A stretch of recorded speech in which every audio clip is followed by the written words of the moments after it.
Africa Content TV.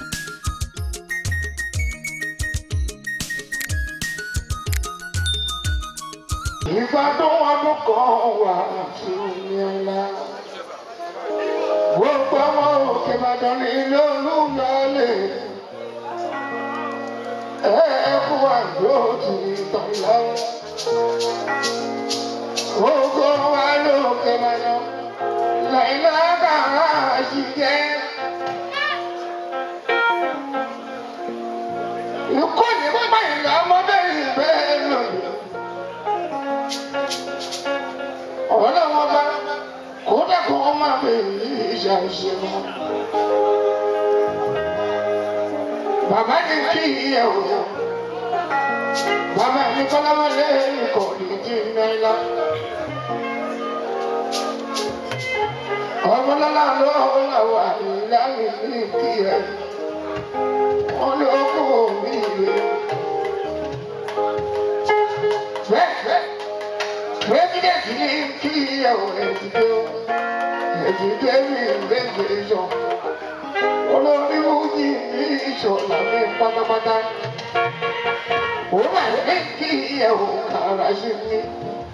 Congratulations ti yẹ. Adájọ́ àṣírí mi àdídé ó. Tó bá ti dọ́là àkàbàjẹ́ ti ra àṣírí rẹ̀ yẹ. Lágbàdo òun ọba, ajá ilé. Wọ́n bẹ́ẹ̀ ti tẹ́lú yìí tó bá ti lọ́dún tó ń bọ̀ wọ́n tún bẹ́ẹ̀ yé. Máa tara bẹ̀bẹ̀ yìí máa bọ́ sọ́dọ̀ ọdẹ mọ́lá mọ́sọ́ kí ìyàwó. Sọ́ọ́dí tó nílò kárọ̀ dàbí. Sọ́ọ́dí ó nílò kárọ̀ dàbí. Ìrùtẹ̀wé kárọ̀ dà. Tó bá yẹ pé bá sí ìtọ́ bá ti fún ẹ̀rù lórí tó mọ́lá. Yàwó máa ń dáadọ̀ kì í bá láti gbogbo Canada.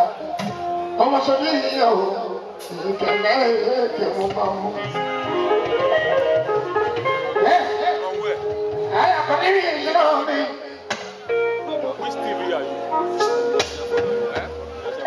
Àyàkọ́ níbi ìṣúná mi máa ń gbọ́. Àárọ̀ rí rí ẹ̀gbá mọ́lú ṣáàtì àǹkọ́ni. Bàbá tó bá fẹ́ ní ìbẹ̀rù ó pẹ́ mọ́ bí kí ìyẹ̀wò. Àbọ̀ láàbà ìwé nìkan.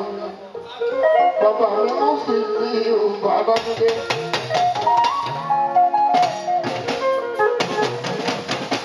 Ìdájọ́ láti ṣe ìṣòro. Àìjá bàbá yìí. Orí láti ìdarí tí wọ́n mú ìwà òun àti olùwà. Yàtí bìbí ìgbà bàbá olóyè fi Ìbàdàn.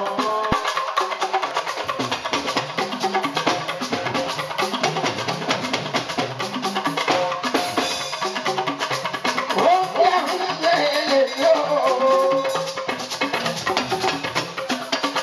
Bàbá bí wà fún ìlú mi. Aláìsílẹ̀ ìlànà Karachi. Àbíkú tẹ́tẹ́dẹ́. Ẹ̀ka ṣe ìbùbọ̀ ọdún lẹ́yìn. Lọ́dọ̀ lẹ́la àbúrò àwọn ilé ìgbésí. Ìkó ní ẹ̀kọ́ àkàràṣì. Gbogbo mọ̀ pátápátá. Látọ̀dí olórí. Àjẹ́ fi dé tọ́jú yàn ní báńkì ìyẹ̀wò. Ó kú orílẹ̀-èdè.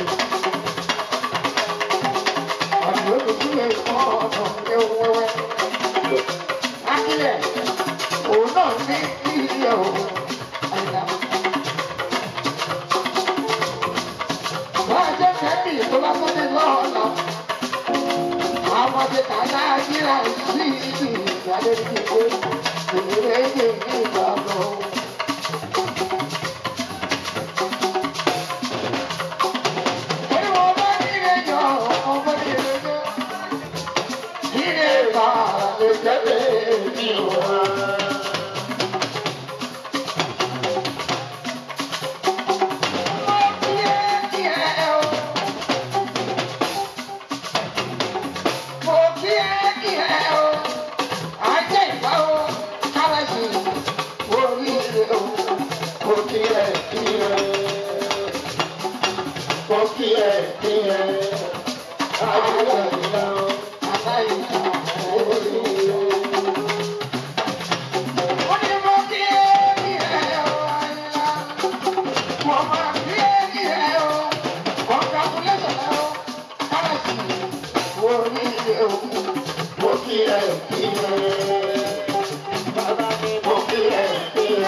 Thank you.